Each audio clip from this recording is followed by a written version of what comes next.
Really excited about the performance that we put in offense, defense, and special teams.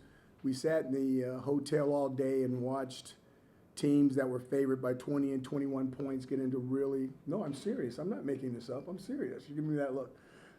Watch guys get into these games, and they were, they were close games. You didn't know who was going to win. And I know that's a good club. I know Coach Moore is going to get, they're going to be better. UConn's going to be better, and they're going to get back to where they were. And Coach Moore's a fantastic coach. I just didn't want to get caught, and I didn't want to get trapped. And the kids listened. They just didn't hear me talking. They listened, and they went out and played a clean game. I look at the penalties from last week compared to the penalties from this week, and that tells me that they were focused. And then there's some tough cats out there. I mean, your guy's tailback's a fantastic runner.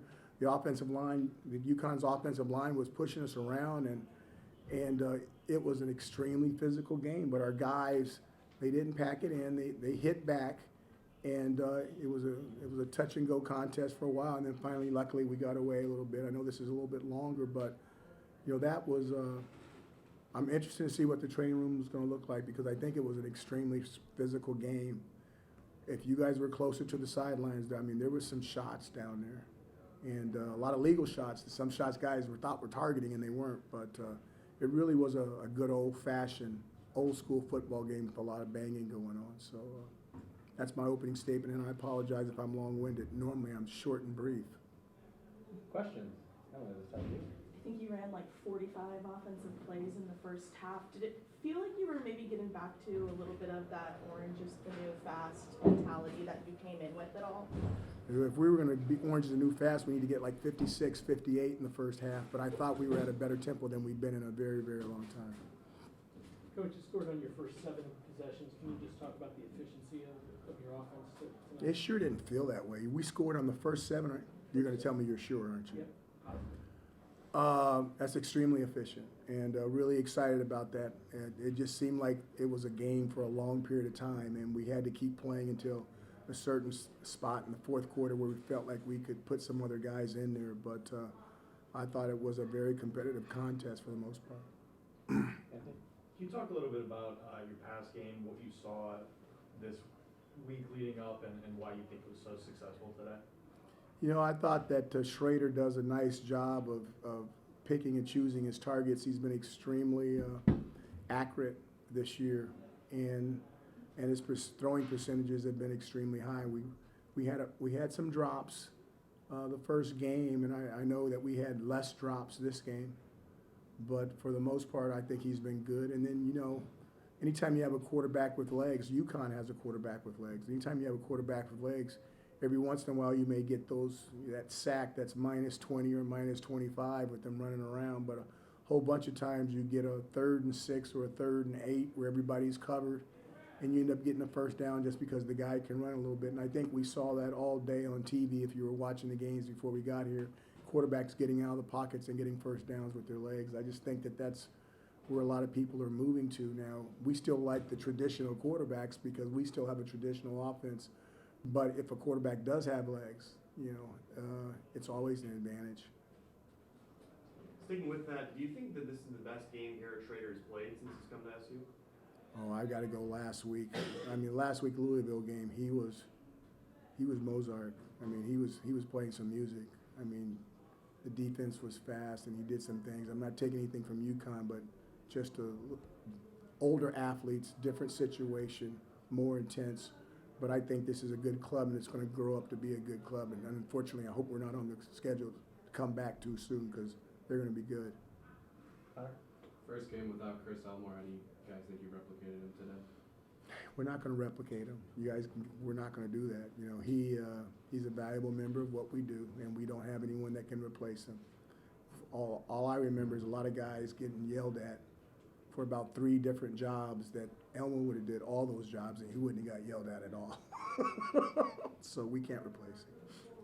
You held UConn to 202 total yards. And can you talk about just the defensive effort and then specifically Marlowe Wax's hit in the first drive of the third quarter to hit the game? Yeah, Marlowe's a really good player. You see him on the kickoff return?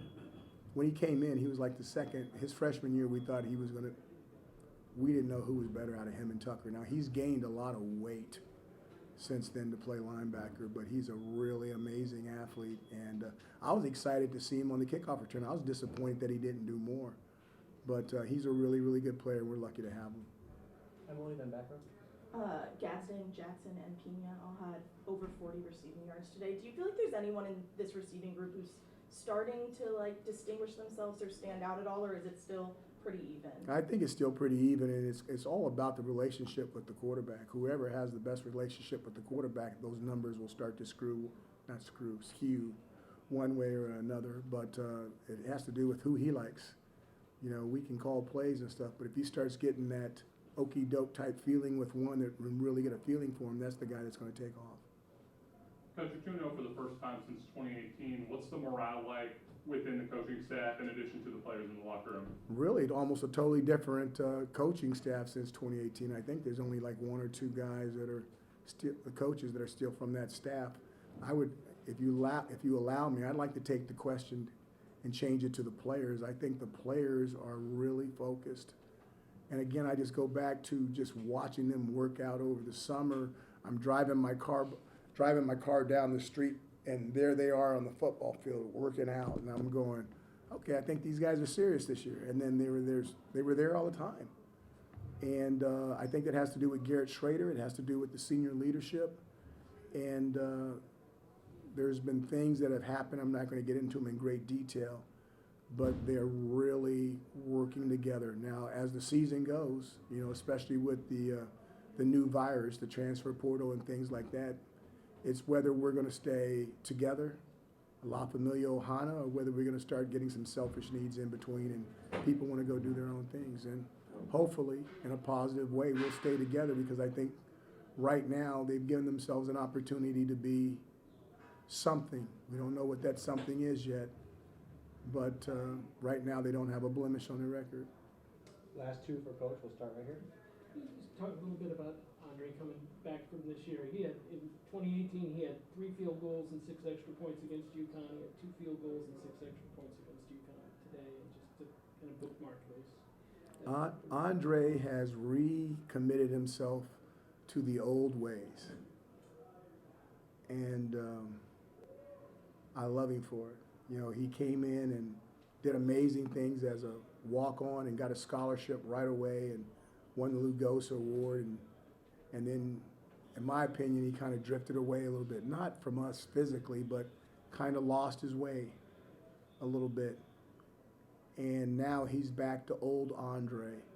And I expect nothing but amazing things out of him. I don't even know what his record is right now. How many kicks has he made? Because I just don't think he's missed. Okay, so you guys are shaking your head. 3 field goals and 10 extra points. Has he missed? No.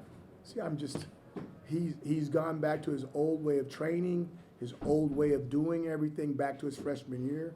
And I told Andre, I said, you got to get back to what got you here.